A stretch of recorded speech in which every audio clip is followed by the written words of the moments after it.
Selamat malam Bapak Ibu Saudara-saudari sekalian, Salam. Senang sekali saya bisa berada di Gereja Mazmur 21 ini untuk kesekian kali. Dan terima kasih buat kesempatan untuk kami bisa melakukan pelayanan medikal dan juga bisa menyampaikan firman Tuhan malam ini dan tadi pagi. Dan saya percaya bahwa semua kita pasti diberkati oleh Tuhan. Amin. Ya, tadi saya sempat mendengar kesaksian dari Ibu Mina dan ketika Tuhan berbicara kepadanya untuk harus mengampuni dan dia dari Aussie Brisbane langsung dia terbang ke Kupang untuk bertemu dengan kedua tantenya dan dia melepaskan pengampunan dan mereka bisa saling mengampuni dan pemulihan terjadi atas keluarga dan saya percaya itu yang kita perlu lakukan sebagai orang-orang yang mengasihi Tuhan. Amin. Haleluya. Nah, malam ini saya berbicara tentang kunci sukses karena saya melihat ada begitu banyak orang-orang muda di tempat ini. Maka saya tergerak hati untuk mau mendoakan orang-orang muda supaya mereka juga punya masa depan yang penuh harapan di tahun-tahun yang akan datang dan mereka menjadi orang-orang yang sukses, orang-orang yang berhasil, orang-orang yang meraih masa depan yang penuh harapan, masa depan yang gilang gemilang. Mari kita lihat firman Tuhan ini. Ya, kita lihat ini ada keluarga saya, coba tolong. Ya, ini anak saya dua saja, saudara-saudara. Yang pertama namanya Fania. Fania artinya anugerah Tuhan yang terindah. Nah, dia sedang bekerja menjadi manajer salah satu Maybank, Bank Maybank di Jakarta kantor pusat.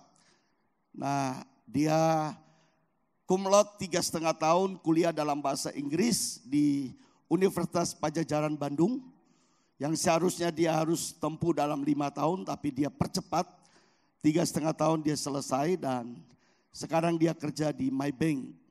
Dalam 3 tahun ini dia dipromosi Tuhan 3 kali berturut-turut. Ya. Dan kemudian anak saya yang kedua ini Billy. Billy artinya pahlawan yang gagah perkasa. Saya mendapat nama ini ketika istri saya sedang hamil. Saya sedang baca buku pendeta Dr. Billy Graham. Dan saya suka sekali dengan tulisan pendeta Billy Graham sehingga saya memberi nama saya Billy. Billy artinya pahlawan yang gagah perkasa. Saya berdoa supaya dia akan dipakai Tuhan buat Billy untuk Indonesia. Amin. Ya, dia kuliah di kedokteran dan Januari ini dia akan wisuda selesai dan dia akan mungkin PTT atau dia akan ditempatkan di daerah sebagai seorang dokter yang dia berkata bilang begini, Papa sibuk sekali pelayanan di mana-mana, biar saya yang ganti Papa saja. Saya tidak pernah memaksa anak saya untuk jadi dokter atau jadi pendeta, saya tidak pernah memaksakan, sebab saya tahu pelayanan itu calling Tuhan, panggilan Tuhan. Ya, jadi dia sendiri yang mau dan dia sendiri yang mau menjadi seorang dokter dan dia memberi hidupnya dan belajar dengan baik dan dia bisa juga menyelesaikan nantinya dengan baik. Nah, ini istri saya yang cantik ini. Ayo berdiri dong. Ya, saudara-saudara, saya silakan duduk. Saya selalu melayani Tuhan di mana saja. Ya, saya selalu bawa istri saya. Kalau ada istri saya lebih safe, lebih nyaman, lebih enak. Jadi saya selalu bawa istri saya. Jadi dia kemana saya pergi dia pasti pergi. Karena istri adalah seorang penolong yang baik. Jadi kalau kita melayani Tuhan, jangan pergi sendiri-sendiri. Harus bersama keluarga. Dan waktu libur saya suka bawa anak saya dua-dua. Mereka bantu saya ada di desa, di kampung. Buat pengobatan gratis, saya periksa pasien, mereka daftar pasien. Mereka kasih obat. Nah, jadi saya selalu melibatkan keluarga saya untuk melayani Tuhan. Sebab saya percaya bahwa Tuhan terlalu baik dalam hidup kita. Dia memberkati hidup kita dan selagi dia masih beri kesempatan bagi kita, bersama keluarga kita melayani Tuhan. Sebab saya melihat bahwa ada banyak hamba Tuhan jatuh karena suka pergi pelayanan sendiri-sendiri. Godaannya terlalu banyak. Cobaannya terlalu banyak. Saya pernah melayani di Batam 4 kali khotbah, gereja yang besar. Habis saya khotbah sendirian, waktu saya nggak bawa istri saya. Dan saya tidur di hotel yang baik ya. Kemudian malam hari ada seorang wanita ketok pintu saya. Ketok-ketok, sepada. Pak, Bapak, mau pijit gak? Gitu saudara-saudara. Pijit.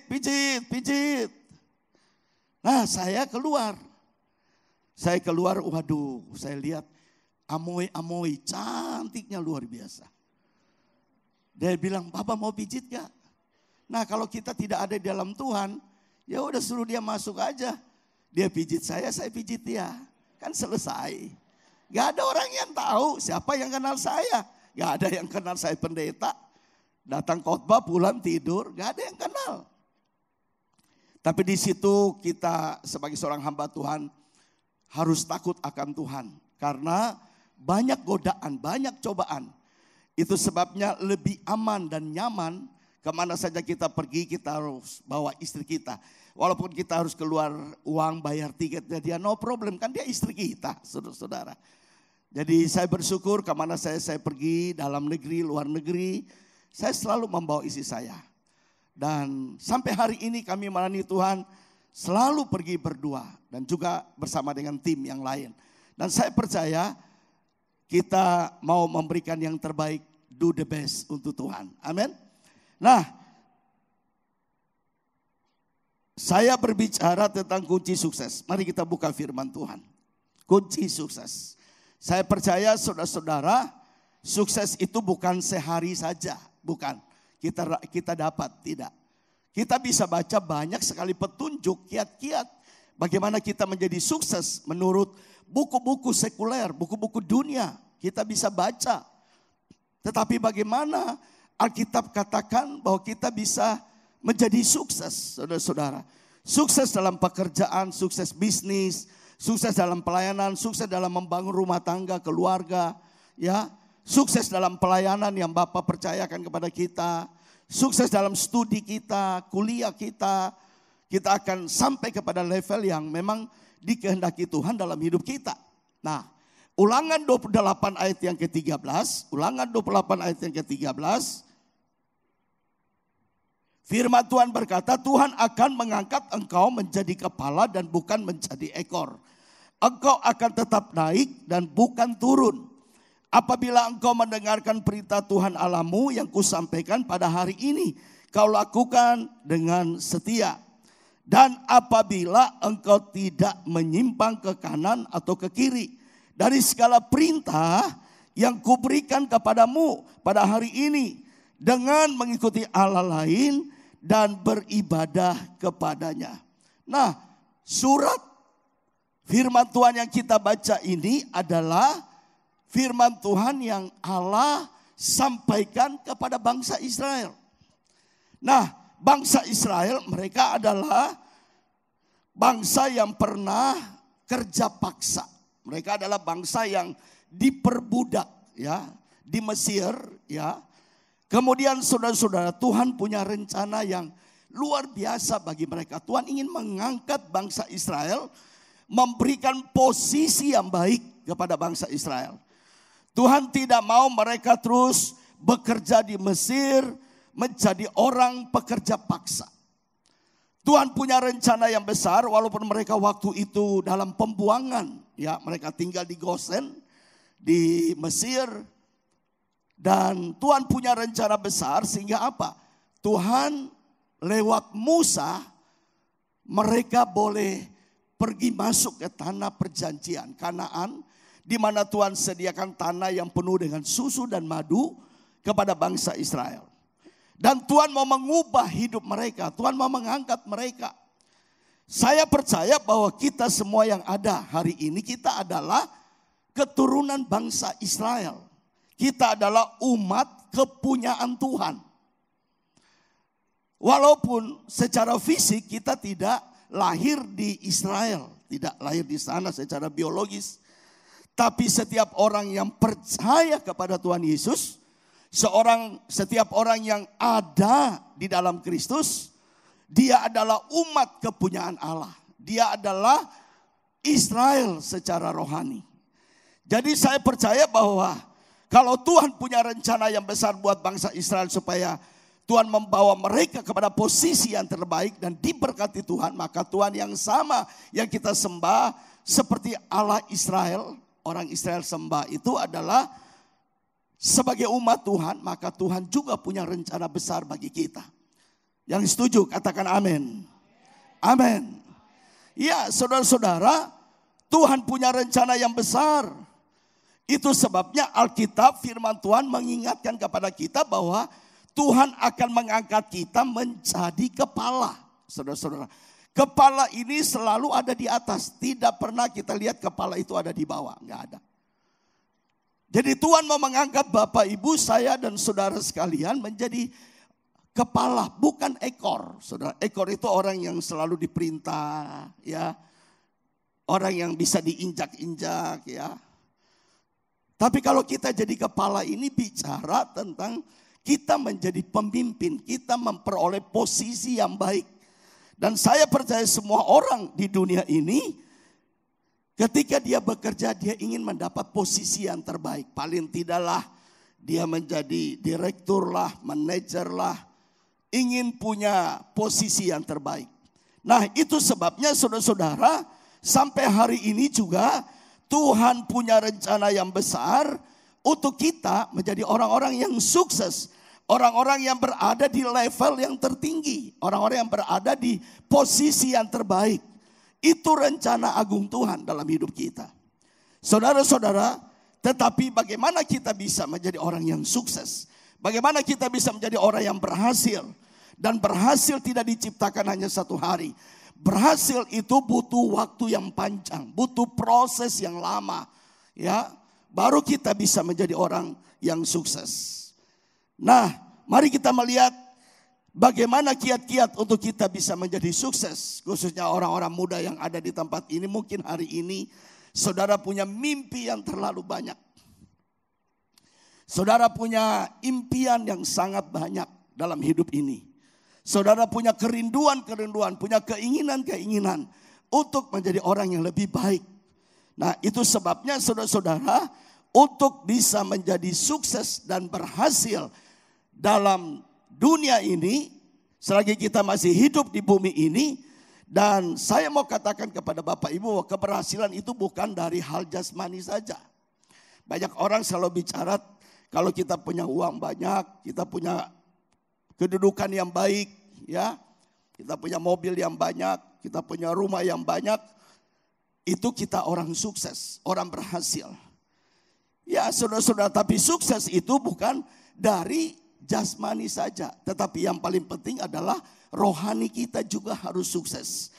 Kalau rohani kita baik, maka apa saja yang kita perlukan di dalam Tuhan, Tuhan pasti sediakan bagi kita. Yang percaya katakan amin. Amin.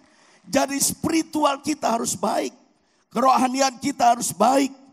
Sehingga kita bisa meraih masa depan yang penuh harapan. Ya, apa saja yang kita kerjakan, Alkitab berkata Tuhan akan membuat kita berhasil.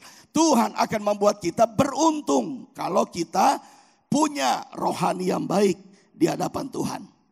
Nah, kunci yang pertama kita lihat di sini. Ya, kunci sukses yang pertama kita lihat di sini.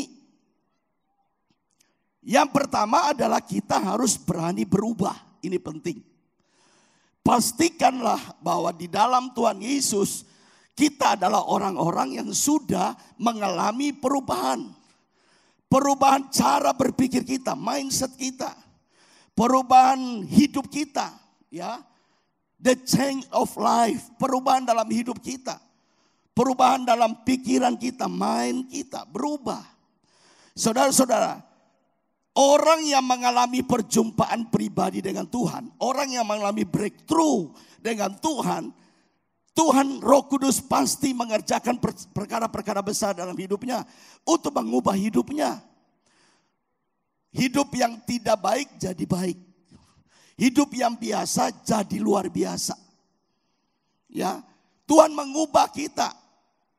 Kalau kita dengar kesaksian daripada Ibu Mina, dia walaupun lahir dari papa mama Kristen, tapi dia nggak pernah ke gereja.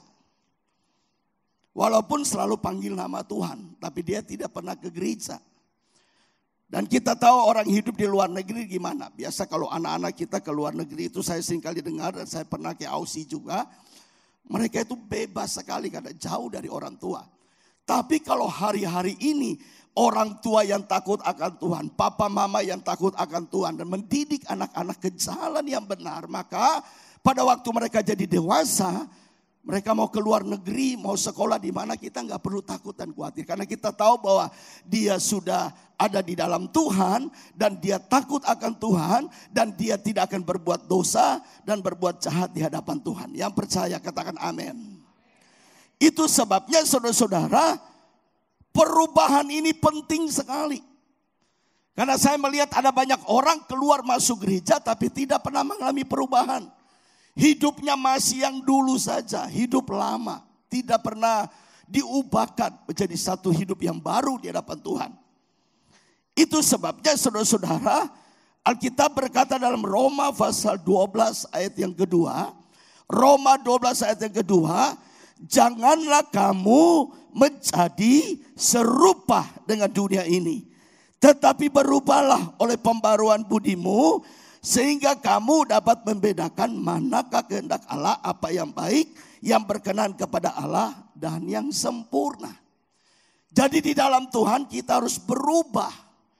Setiap kita harus bisa membedakan mana yang baik, mana yang tidak baik. Setiap kita harus bisa membedakan mana yang menurut kehendak Tuhan dan mana yang bukan kehendak Tuhan. Dan saya percaya ini adalah sebuah perubahan yang besar dalam hidup kita.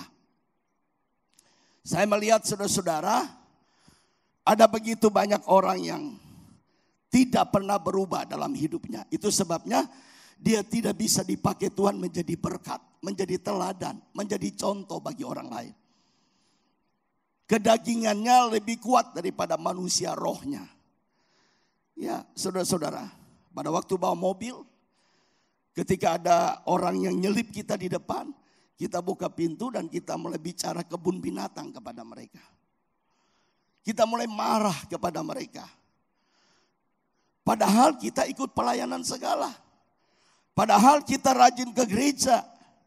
Tapi kita masih punya temperamental yang tinggi. Saudara-saudara, kadang-kadang di rumah kita masih maki-maki sama anak kita, istri kita. Kita masih marah-marah. Itu ciri khas orang yang belum berubah. Kalau ada suami-suami yang masih seperti itu walaupun ke gereja, hari ini ambil keputusan bertobat sungguh-sungguh. Yang percaya katakan amin. Kita harus berubah. Apalagi saudara-saudara yang melayani Tuhan masih merokok. Anda belum berubah. Saudara-saudara, satu kali saya khotbah di satu gereja. Ada majelis bisik sama saya, Pak, ini orang semua nih kayak malaikat semua, Pak. Mereka bisa pimpin pujian, bisa worship, bisa singer, bisa sharing firman Tuhan, tapi mereka masih merokok. Rata-rata masih merokok pengurus gereja. Waktu saya khotbah, saya beri kesaksian. Saudara, saya punya pengalaman bagaimana melayani satu orang yang berubah. Dia berubah betul-betul, berubah secara total. Nah, pada waktu saya pimpin rombongan ke Tanah Perjanjian, ada seorang bapak, ya, bawa istri dan 4 orang anak pergi ke Tanah Perjanjian bersama saya. Dan pada waktu mau berangkat, istrinya telepon sama istri saya, boleh nggak bawa rokok? Karena bapak ini perokok berat. Satu hari bisa 3-5 bungkus. Nah sekarang mau ke Tanah Perjanjian, ke Israel. Ada pendeta lagi, pendeta Dr. Deddy Goandis lagi. Nah saudara-saudara, istri saya bilang, gak apa-apa. Kalau mau bawa-bawa. Jadi beli koper yang besar. Kira-kira dia masukkan rokok itu 10 slof. Dia sudah hitung, dia merokok di Mesir, kemudian lintas padang gurun ke Sinai, kemudian sampai masuk ke Israel, keluar ke Jordan, pulang ke Indonesia. Dia udah hitung kira-kira itu semua. Dia bawa.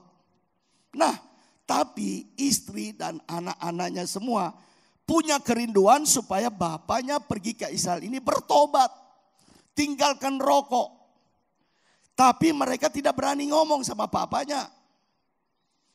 Tapi anak yang paling kecil wanita ini dia tulis di kertas sepotong.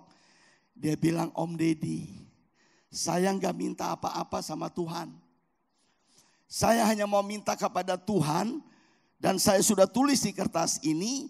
Saya mau taruh di tembok ratapan. Permintaan saya cuma satu. Papa pulang dari Israel berhenti merokok. Nah saudara-saudara, pada waktu sampai di Israel, di Mesir. Wah, Bapak ini merokok luar biasa.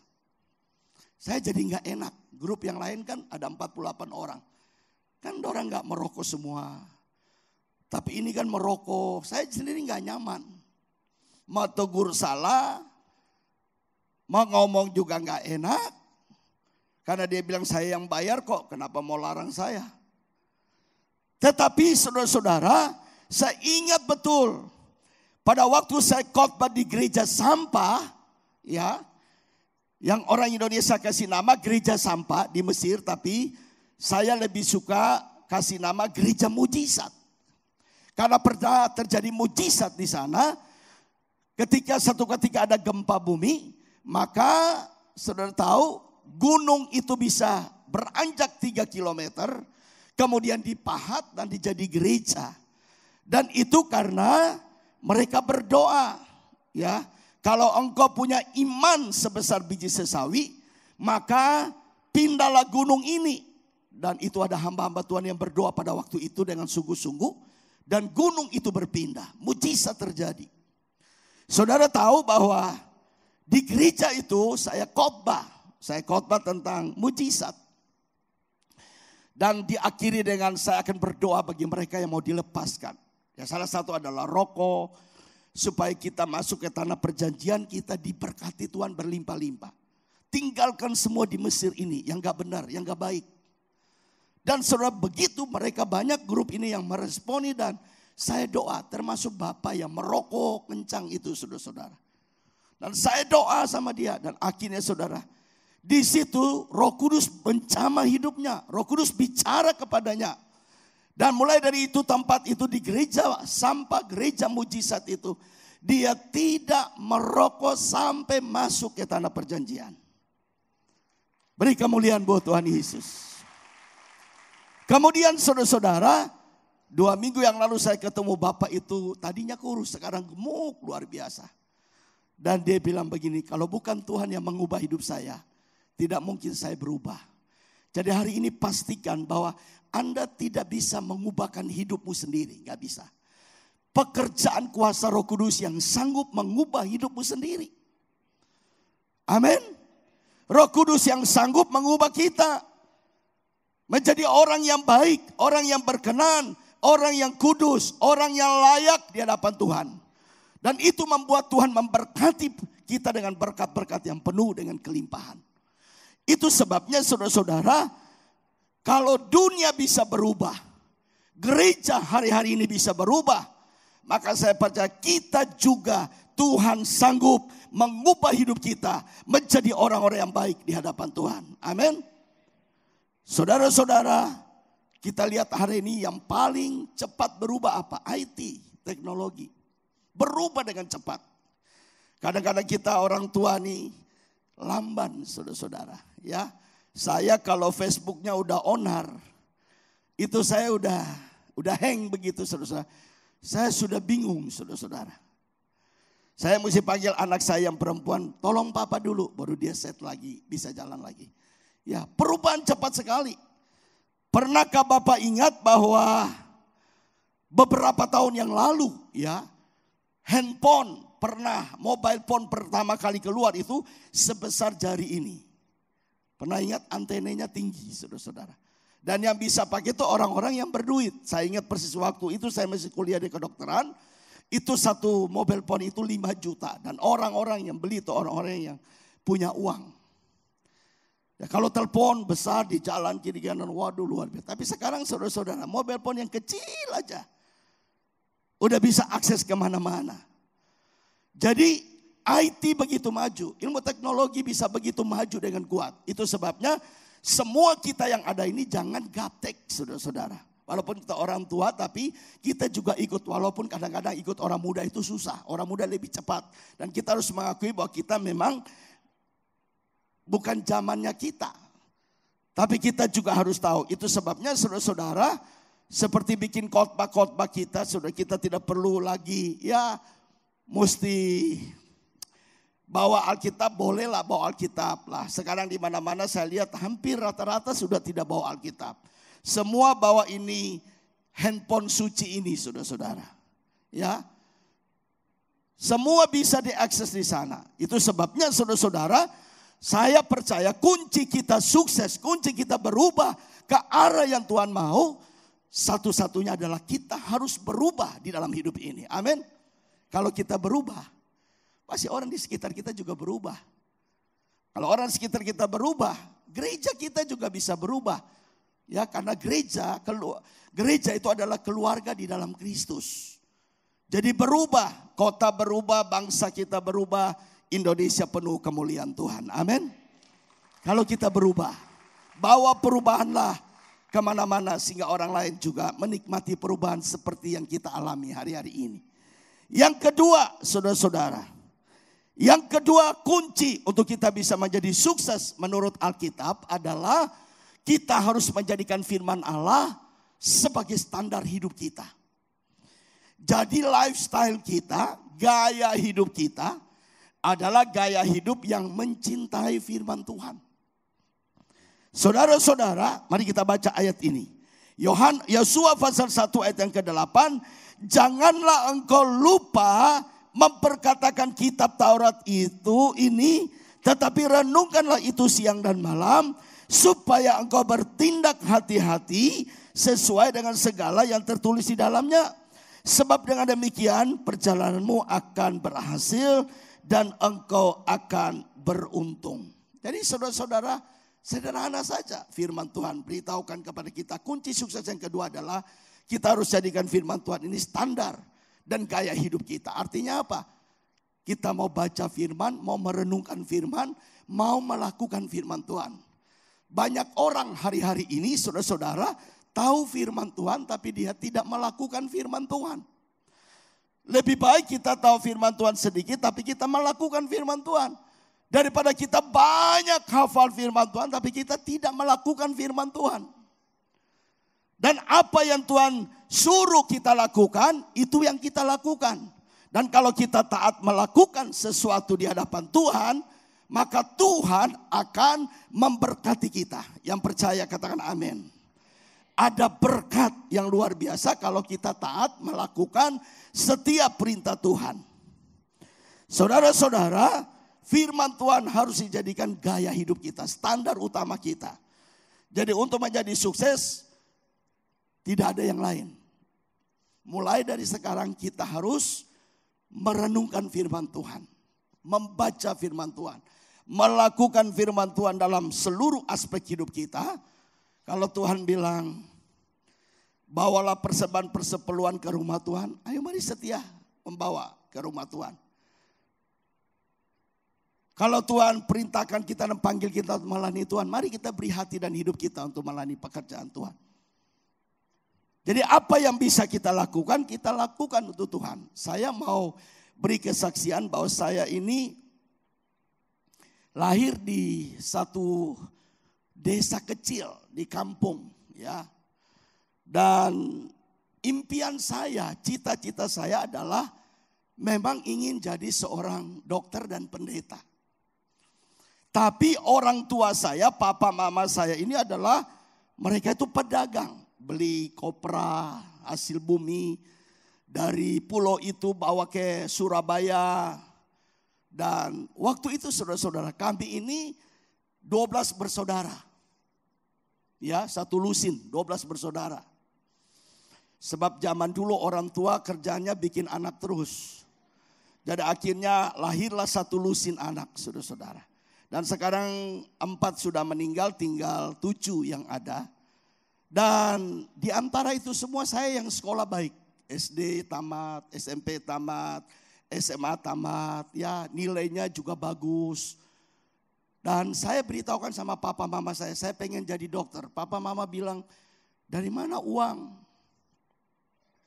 Tapi papa bilang, papa akan kerja. Yang penting di antara 12 orang, 1 harus jadi orang. Begitulah.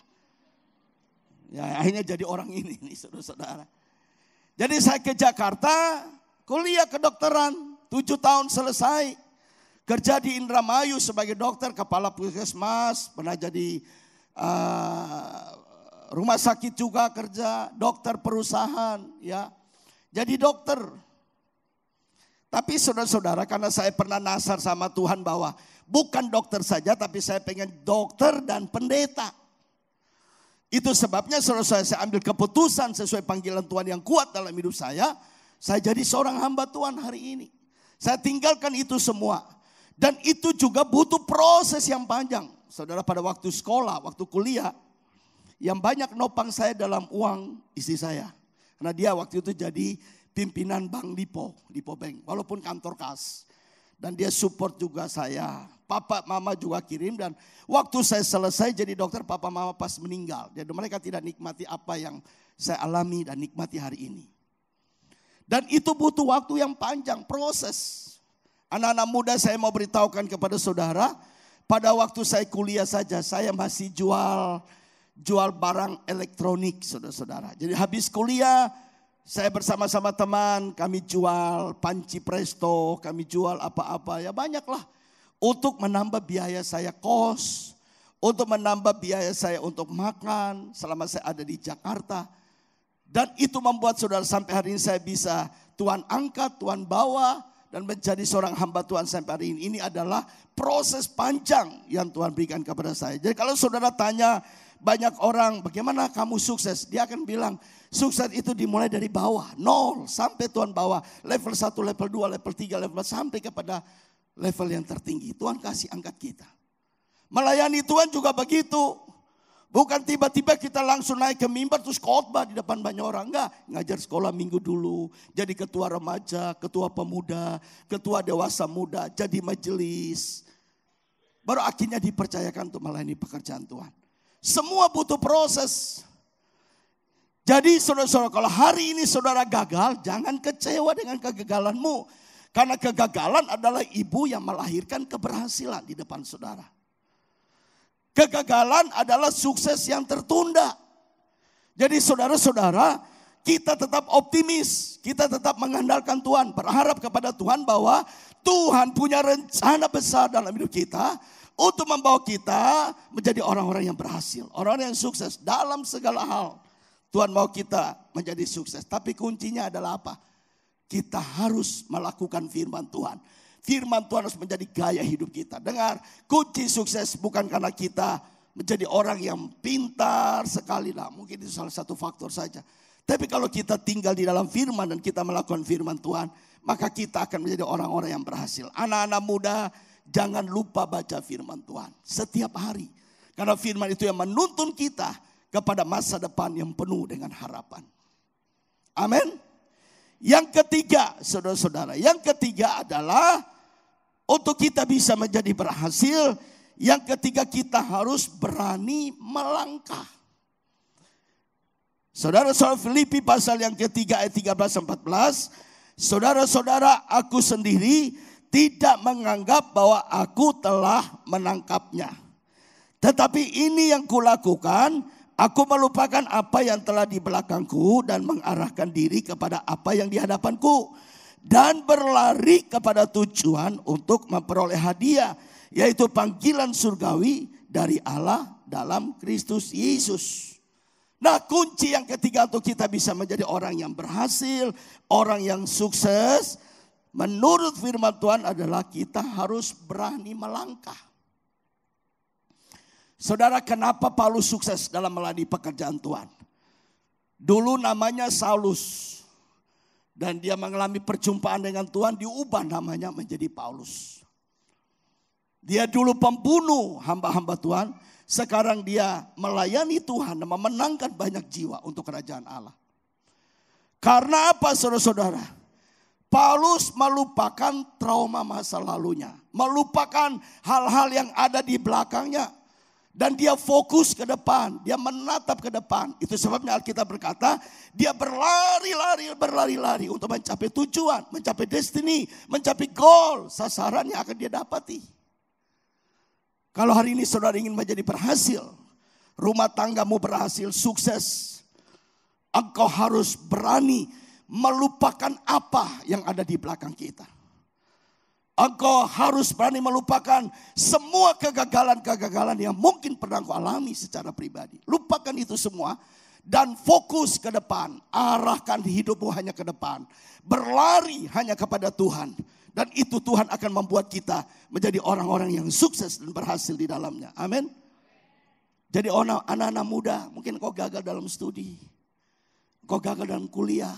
Jangan putus asa. Don't worry. Jangan kecewa sama Tuhan. Jangan pernah menyerah. Never give up. Tetap mengandalkan Tuhan. Tetap fokus kepada Tuhan. Tetap berlari ke depan. Dan melihat bahwa ada rencana Allah yang besar atas hidup kita. Amin. Ada rencana Tuhan yang ajaib dalam hidup kita. Jadi kita tidak boleh marah sama Tuhan. Kita tidak boleh marah sama orang-orang yang ada di sekitar kita. Tapi kita tetap kembali dan fokuskan hidup kita kepada Tuhan. Melalui pekerjaan Tuhan juga begitu. Kalau kita fokus, kita pasti diberkati Tuhan. Apa saja, belajar juga begitu. Kalau kita mau berhasil, fokus kita belajar. Kalau kita bisnis, fokus kita bisnis yang baik, yang jujur, yang bersih. Supaya Tuhan memberkati kita. Yang keempat, saudara-saudara, adalah kita harus siap bekerja keras. Ini penting, saudara-saudara. Amsal pasal 10 ayat yang keempat, tangan yang lamban membuat miskin, tetapi tangan orang rajin menjadikan kaya. Nah, kalau kita lihat di dunia ini ada begitu banyak orang yang kaya sekali, saudara-saudara. Tapi kalau ada orang yang miskin melarat luar biasa. Saya selalu pergi di kampung-kampung dan saya bisa lihat orang miskin yang miskin luar biasa. Nah, kalau udah miskin, malas bekerja, apa jadinya saudara-saudara? Anak-anak muda dengar, hari ini saya mau beritahukan. Kalau Anda malas, Anda tidak akan bisa menjadi orang yang berhasil. Kita harus rajin dalam segala hal. Saudara-saudara saya kalau ke Kupang tuh saya paling gak suka lihat anak muda itu tidur sampai jam 12 siang, saudara-saudara. Hati saya tuh pengen ambil air 1 ember siram di atas kasurnya, saudara-saudara. Saya gak suka, saudara-saudara, sebab Tuhan memberkati orang yang rajin. Pagi-pagi jam 5 udah bangun, udah doa, udah nyembah. Hamba-hamba Tuhan juga begitu, bangun pagi doa, nyembah, cari wajah Tuhan. Bangun keintiman kita dengan Tuhan. Baru Tuhan bisa bicara kepada kita hal-hal yang baru dan kita bisa jadi berkat bagi banyak orang. Amin. Jadi Bapak, Ibu yang ada di sini, kalau anak hari Sabtu yang libur bangun jam 12, ambil air siram aja sama dia. Itu malas. Amin. Harus rajin. Nah, saya sekarang pergi ke daerah, saya motivasi kepada anak-anak putra-putri daerah. Di NTT saya motivasi, kamu rajin, kamu akan sukses. Kamu rajin, kamu akan berhasil. Kamu rajin, kamu akan diberkati Tuhan. Kamu belajar dari semut yang kecil, dia rajin, saudara. Dan itu memotivasi mereka untuk mulai mau bekerja, mulai hidup yang penuh dengan tanggung jawab. Saudara-saudara, saya percaya kalau kita rajin, kita bisa mengubah nasib keluarga kita.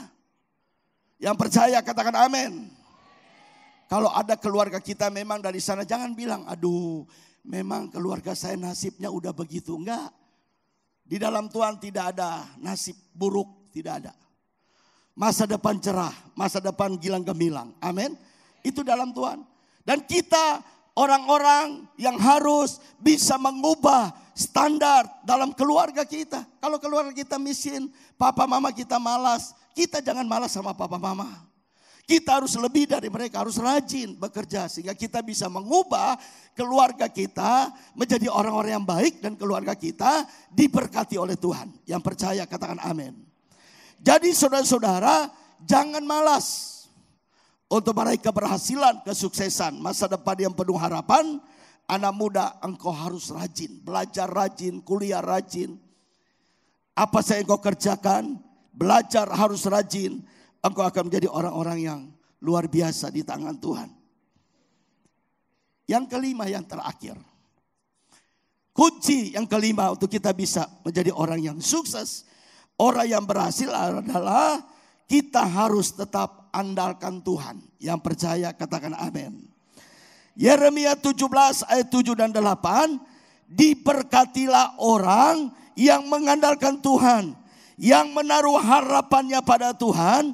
Ia akan seperti pohon yang ditanam di tepi air, yang merambat akar-akarnya ke tepi batang air, dan yang tidak mengalami datang panas terik, yang daunnya tetap hijau, yang tidak khawatir dalam tahun kering, dan yang tidak berhenti menghasilkan buah.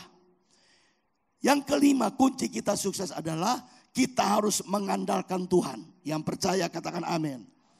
Bukan mengandalkan uang kita, bukan mengandalkan ilmu yang kita peroleh, gelar kita, titel kita, kedudukan kita, bukan.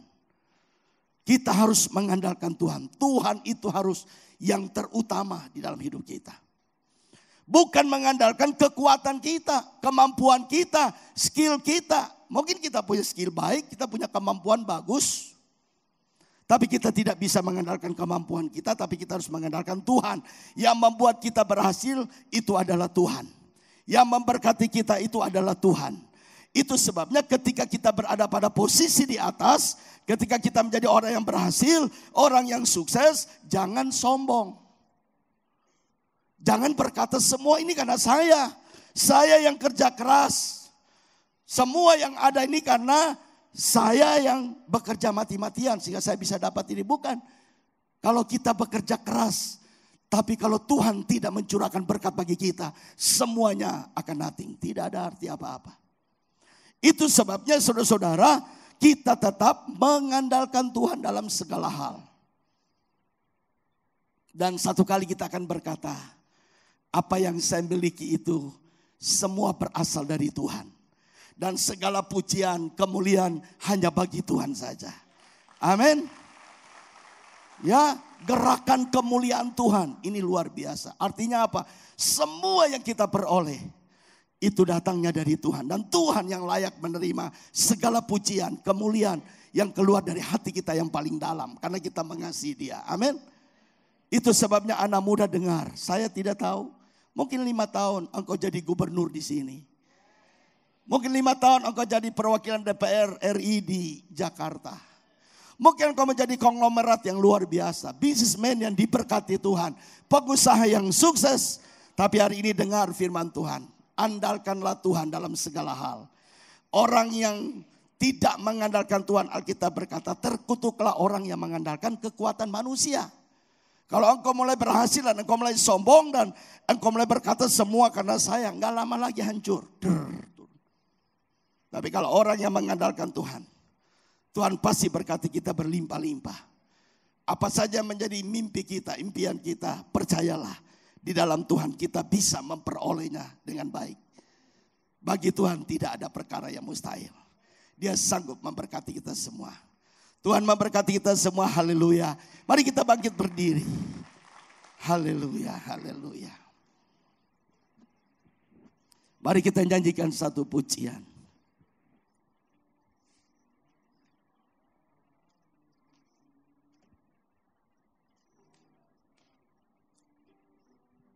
Haleluya.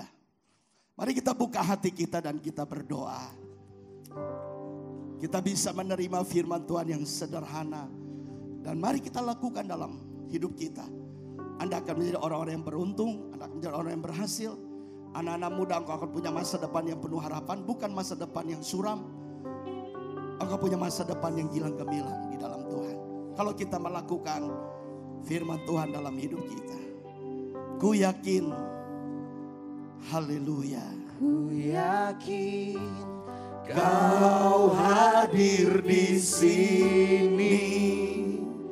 Ku rasakan kuasa yang tak terbatas.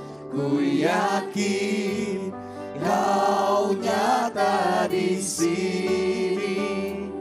Kemenangan terjadi di sini. Ku yakin, percaya, semua kita beroleh di dalam Tuhan. Ku rasakan kuasa yang tak terbatas. Ku yakin Kau nyata di sini. Kemenangan terjadi di sini. Ku yakin, Engkau hadir di sini. Hadir di sini. Yes, haleluya. Kami rasakan kuasa-Mu ada bersama dengan kami. Ku yakin Kau nyata di sini. Kemenangan terjadi di sini.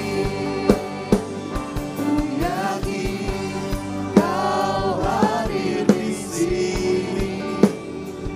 Ku rasakan kuasa yang tak terbatas.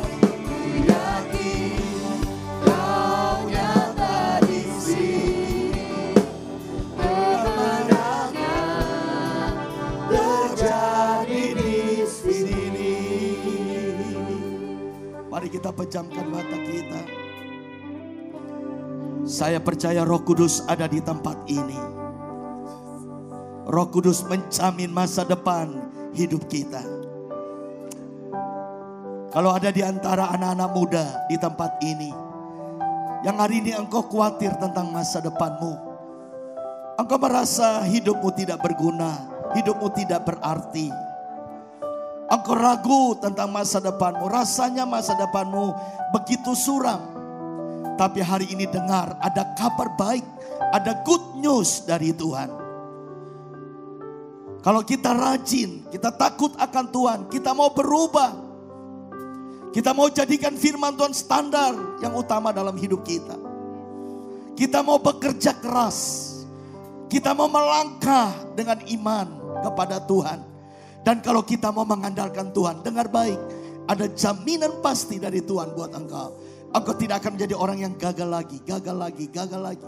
Tapi engkau menjadi orang yang beruntung, orang yang sukses, orang yang diberkati Tuhan. Sehingga engkau jadi berkat bagi orang lain.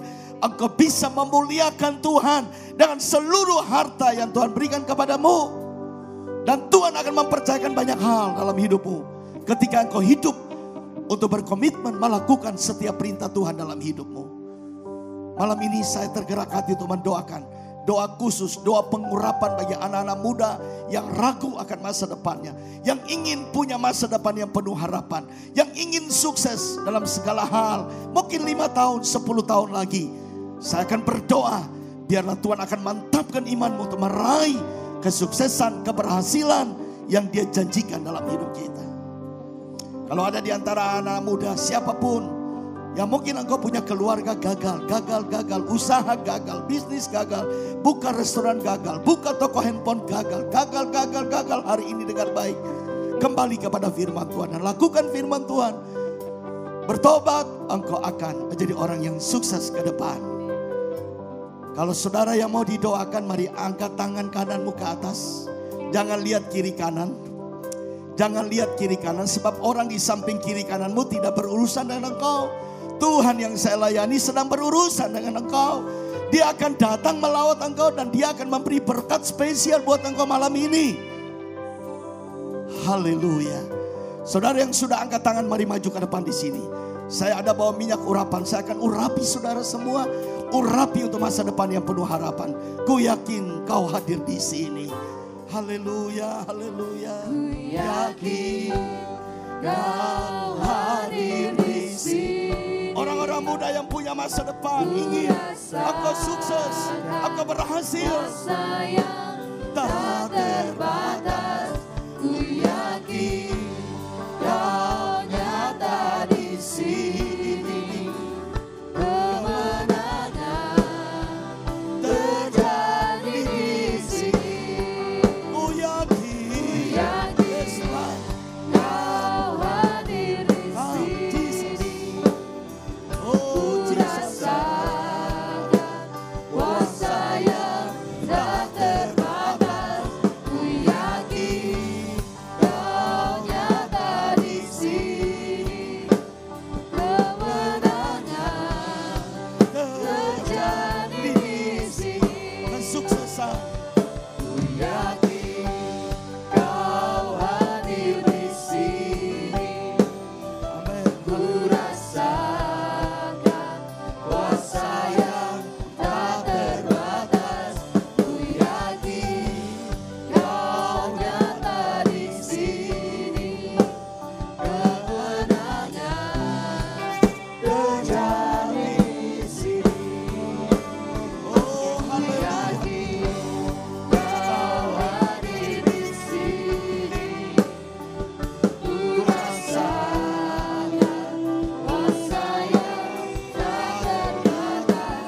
Ku yakin kau nyata di sini. Kasih minyak Kemenangan terjadi di sini. haleluya. Ku yakin kau hadir di sini.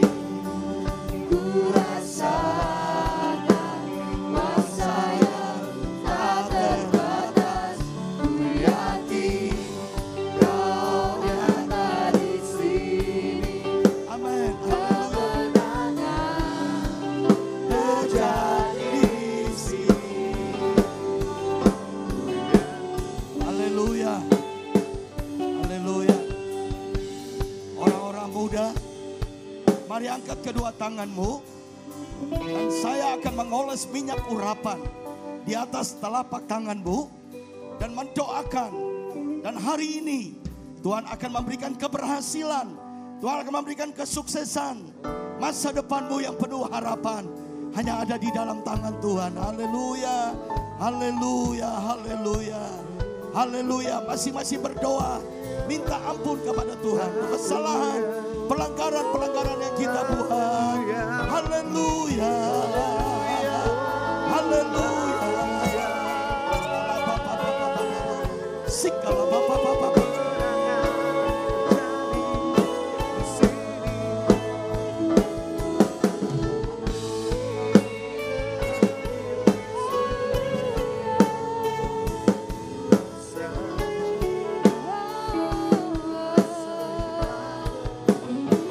Ku yakin kau nyata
Ku yakin kau nyata di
Mari beri kemuliaan buat Tuhan Yesus. Haleluya. Haleluya. Haleluya. Amin. Haleluya. Kasih Tuhan. Mari kita angkat kedua tangan kita. Ibu Lucy akan berdoa buat kita. Haleluya. Mari angkat kedua tangan kita, bersyukur kepada Tuhan. Hari ini ada jaminan Tuhan dalam hidup kita.